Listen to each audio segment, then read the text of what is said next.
And there is Mariella Novotny. There you go. And here it is. Another of Mr. D's Pygmalion girls. So here you go. Let's work it out.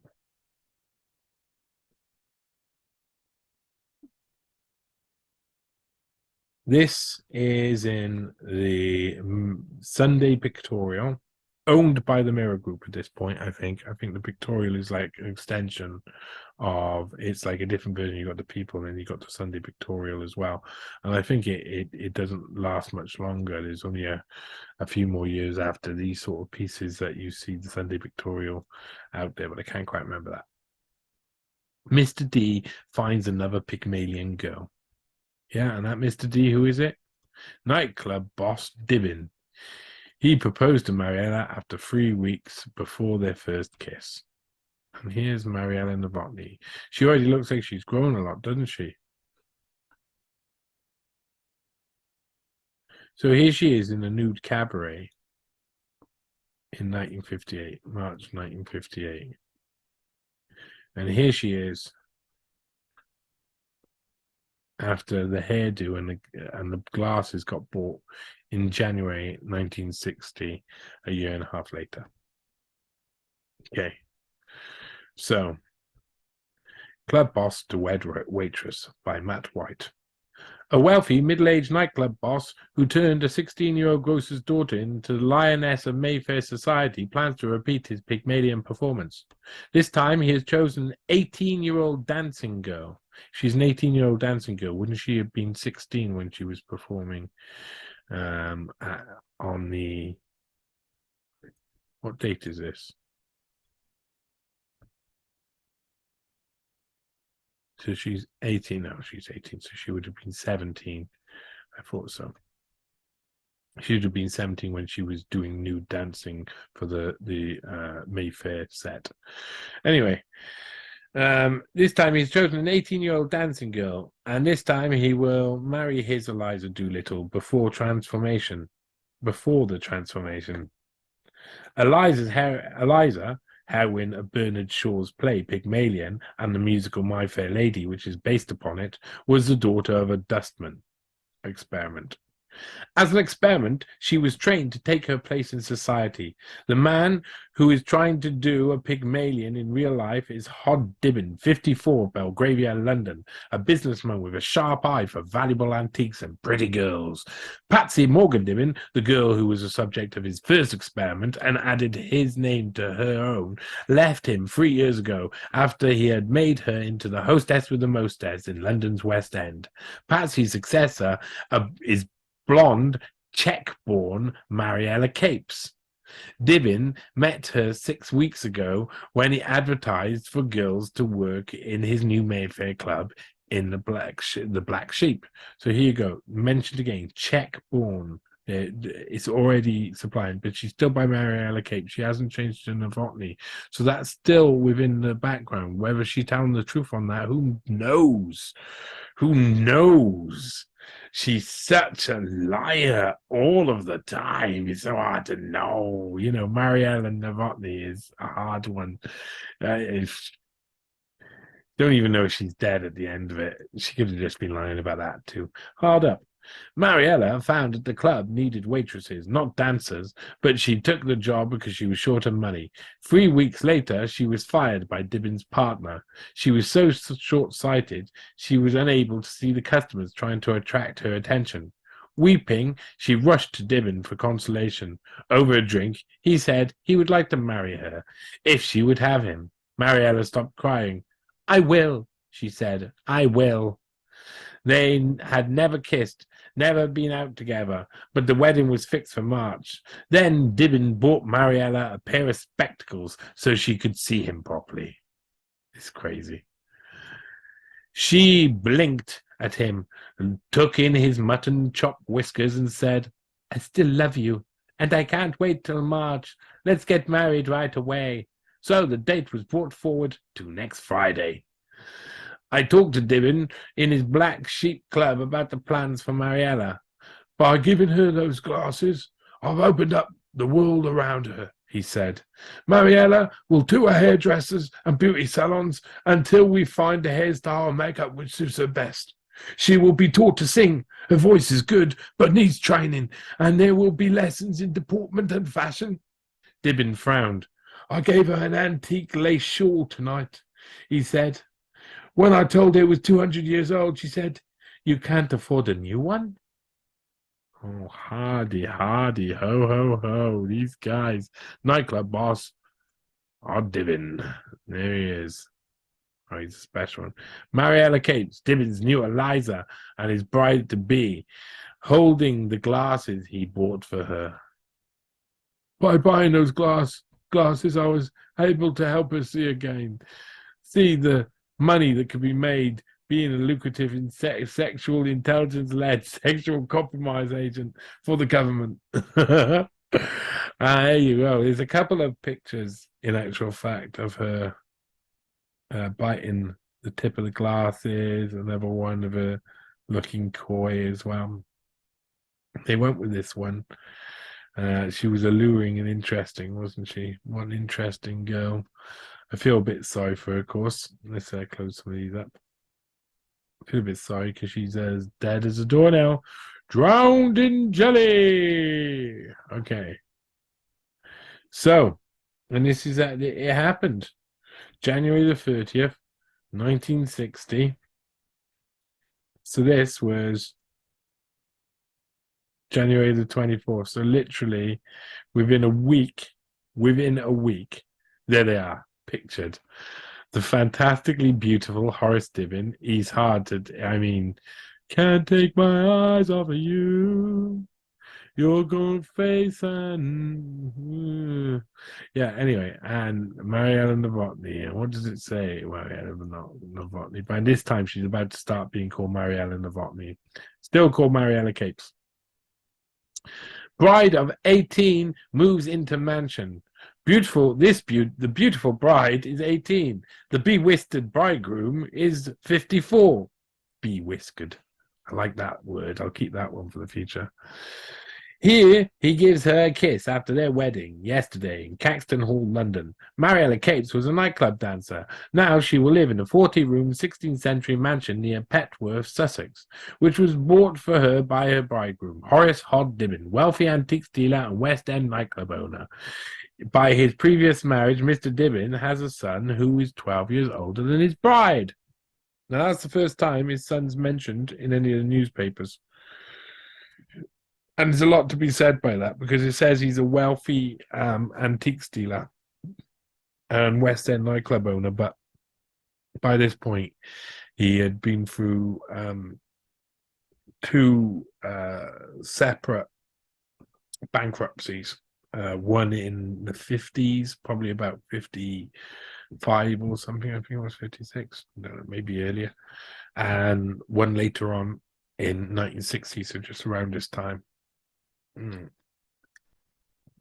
I don't know how he kept his property, how he kept his money, how he managed to do all of this stuff when he was going bankrupt at the same time. It doesn't make any sense, of course, but nothing about Hod Dibben's life makes any sense. This guy who's gone bankrupt suddenly got loads of money, buying a mansion for his missus and all of this sort of stuff. It's all very suspicious. Very suspicious indeed, and probably not true. There you go. Hey, you're coming. Long days. And here we are. We're in the Daily Mirror, Saturday, January the 30th, 1960. And there they are, the happy couple. Hod and Mariella. That picture is brilliant. She looks like the bride of Dracula, and it's stunning how he managed to be the one who, where did it come? Hired, fired, and wed. Here comes the bride who wed her boss after she was fired. She's 18-year-old ex-Follies nude Mariella Capes, pictured leaving Caxton Hall, London, yesterday with her husband, Mayfair Club owner Horace Hod Dibben, 54. Now, they call him a Mayfair Club owner there, of course. They don't call him an antique dealer. Some call him an art collector. Some call him a property redeveloper. Some call him the devil. Hod's partner sacked Mariella from the club where she was a waitress because she was so short-sighted she couldn't see the customers trying to attract her attention. Weeping, she rushed to Hod for consolation. He caught his eye. He proposed. That's it. Seeding you to think that this is real. This is normal. These guys are normal. These guys are normal. They're just hanging around together. Don't worry about it. Next to this, interestingly, stuff talking about the government, the Home Secretary, and these people would bring down the government, help bring down the government. These people would help to bring down the government. Very interesting. It's like that. So where are we now? Now this is interesting. February the 1st, so a couple of days after this news story about Horace Dibben marrying Mariella Novotny has gone around the world. It's been syndicated. It's everywhere. So here you see it's in Yuma Daily Sun and Arizona Sentinel in Yuma, Arizona. And this is just one of the many syndicated pieces I had, but I found this really interesting. Look at the headline. Psychological trick somewhat overdone. Now, read it. London, UPI. So that's Universal Press Institute or something, I suppose. Horace Dibben, 54, and Mariella Capes, 18, both laughed so hard to relieve tension at their wedding, the preacher was compelled to call a halt. This is a serious occasion. You'll have to leave if it doesn't stop, he warned. It stopped. So the preacher warns them about laughing and taking the mick out of the wedding, and this is published all around the world, all around the place. And the Yuma Daily Sun and Arizona Sentinel title it "Psychological Trick Somewhat Overdone." I find that a really interesting headline for them to use, but that's what they do. Let me close a couple of these again. Sorry, I have to do this. Sorry, I have to do that. And what I talk about a few things in this book.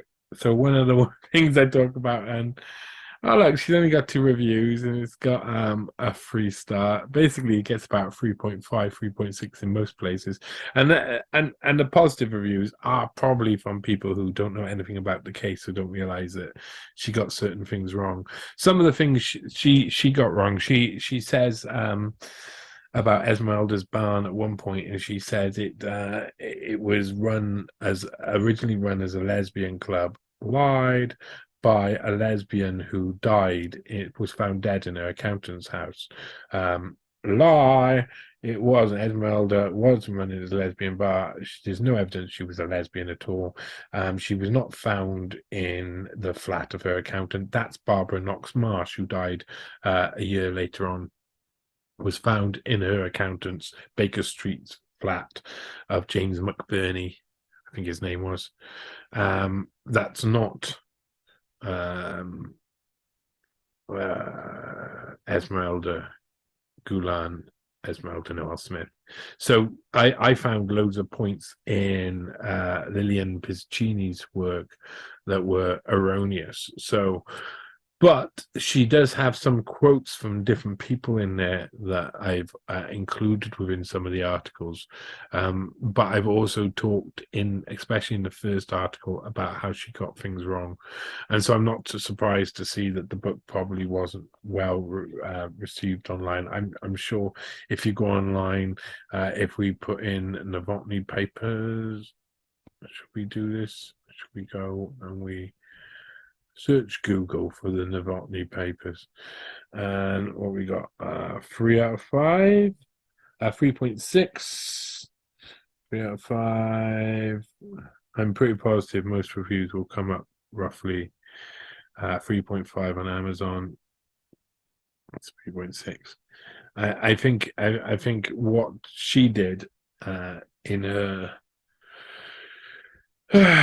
book was the Daily Mirror approach. She didn't do certain amount of, I don't even know how she could have mixed up Barbara Knox Marsh and Esmeralda Gulan. I mean, if she's got access to newspaper archives, how lazy is she to actually not bother properly looking at the information she's putting into a fucking book. I mean, into a book. If I was writing a book, and so I find it really intriguing. I find these things really intriguing. Now, here's lots of pictures of, if you type in Mariella Novotny online, you get a lot of these different pictures. You see here's the Okel Folly pictures. So there's one, there's one by there, and that's her when she was Mariella Capes, and of course up here, and that's next one I want to show you here. Some of these are fantastic. I mean, really amazing, interesting to look at. Hod Dibben is just so out of place. That picture I love. He looks like a gangster there. He looks like the gangster he really is. It's quite impressive. So anyway, that is what we're talking about, Lillian Pizzacchini. And she writes for the Mirror, and the Mirror is, in my opinion, guilty of seeding all these people into the public narrative by writing stories that don't make any sense and just seem to be like, oh, let's put them out there and let's help the intelligence agencies do everything. Because I really do think that the Mirror back in the day was an intelligence agency tool and being used like it very often. So this is Lillian Pizzacchini, and this is her talking about femme fatale, spy and organizer of orgies for rich and powerful. Was Mariella murdered? Yeah, she probably was, but you're not going to find out any truth from Pizzacchini, are you? And this is really interesting. She's like, people like that are stuck around these characters, like who have been offed by intelligence services or seem to have been, who worked for intelligence for a long time, who openly admitted it and then died just afterwards. And then people going, "Ooh, was she killed by?" Lillian Pizzacchini writes lies in her books, says things that is not true, is you can verify is not true. And that makes me think that she's out there seeding information for someone like the Mirror. And who takes over the Mirror eventually? Well, Robert Maxwell, because it's always been a seedy den of wankers, hasn't it? That's what it is. It's a lying cesspool of the lowest form of journalism. And so I feel when I see her sitting there, Mariella Capes, it makes me really sad that she's going to go down this road, because all of these vultures, before, during, and after, before they're going to set her up for this fall, during they're going to sell her off, and she's going to have sex with all of these powerful men, and she doesn't even know why she's doing it anymore, during a time where they're doing psyops in all sorts of way and it's deep Cold War activity happening, and then later she's going to be found drowned in jelly. It does not end well for this girl. Now, the other person I use a lot, or the person I use a lot in this last article to talk about, is wrote this book. So on page 93 here, let's remember on page 93. This is Stephen Ward's Scapegoat, written by Douglas Thompson. Now, Douglas Thompson has some errors in his work too.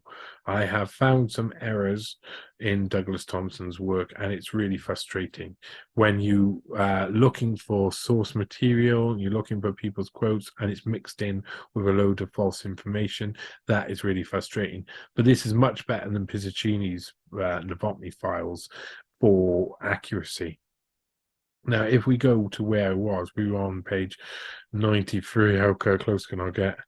Oh, that's pretty close. And here you go. And I'm going to read you some of this. Let's go over here. I'm going to read you some of this. This is from Stephen Ward's Scapegoat. They all loved him, but when it blah, they killed him. It's such a stupid name for a book. Stephen Ward's Scapegoat would be well enough, but I mean, it's people trying to make it really interesting. So they talk about Ronnie and Reggie Cray, Billy Hill, Jack Spot. It was a delight. which made the twins euphoric when they acquired Esmeralda's club in Wilton Street. That's Esmeralda's barn. Not Esmeralda's club, even back then it's Esmeralda. This is what I mean. Just like mini errors, but also big mistakes. From Rachman, who had bought it in a quiet deal. Now, that quiet deal would have been from Horace Dibben or Billy Hill, more likely Billy Hill. The Gaming Act came into force 29th of July 1960, changing all games of chance and London too. Gangsters like Billy Hill and his rival Jack Spot had generated much of the income from spilers, illegal gambling clubs. Parliament believed legalizing gambling would drive away the criminal element, when it would clearly do the opposite. With a new Gaming Act in force, gambling in clubs was now legal, and the craze began to win at Esmeralda's. With its location, the membership, such as Bill Astor, Lord Derby, Teddy Sugden, who I talk about in this piece as well. He's a society abortionist, and John Pertwee, Doctor Who John Pertwee, I think. It would be like having their own bank. Just down the road from Harrods and around the corner from Buckingham Palace, some large cash arrangements were made, and Esmeralda's became a success. One of the early Parliament approved gangland establishments. Isn't that interesting? One of the early Parliament approved gangland establishments. I'd been away for a little time in Albany, recalled Bobby McHugh, and I went round Esmeralda's to see what it was all about. Ronnie Cray, who I knew well from Tangier, was full of it, wanted to give me money from the till. Give him what's in there, he told the barman. Ron had no idea how much cash was there. 10 quid or 10,000. He did give me what was there.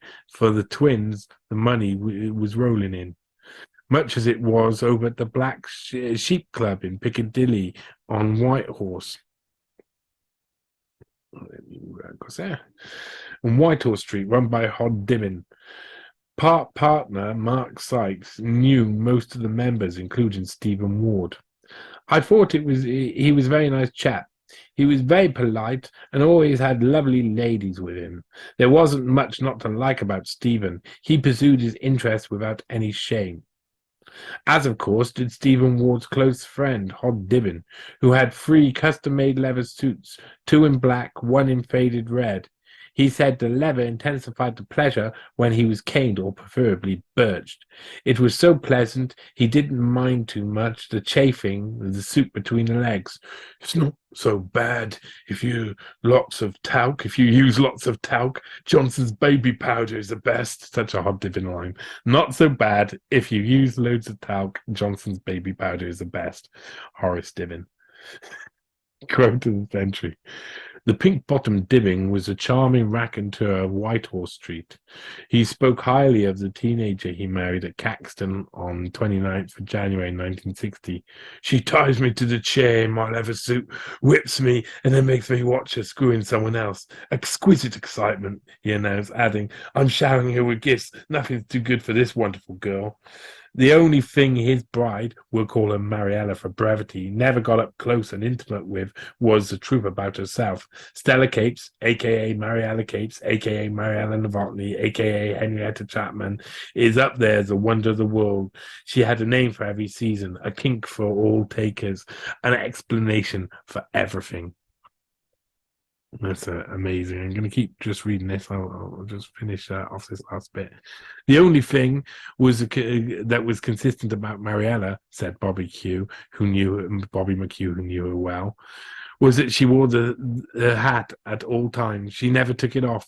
Once I was having a drink with this rather upper-class chap who told me he was meeting his girlfriend, Henrietta Chapman. Would I like to meet her? I thought nothing of it and went with him, and there was Mariella. I said, hello, Mariella. She smiled sweetly. Oh, I'm so sorry. I'm Henrietta. You're the third person this week to make that mistake. We must look very alike.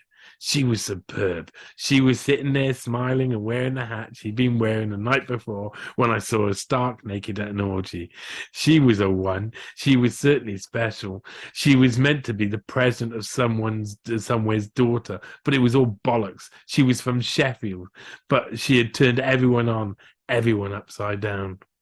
I'm uh I'm gonna end it with that. She turned everybody on, she turned everybody upside down. And I feel like really sorry for her. I feel really like emotionally sorry for her.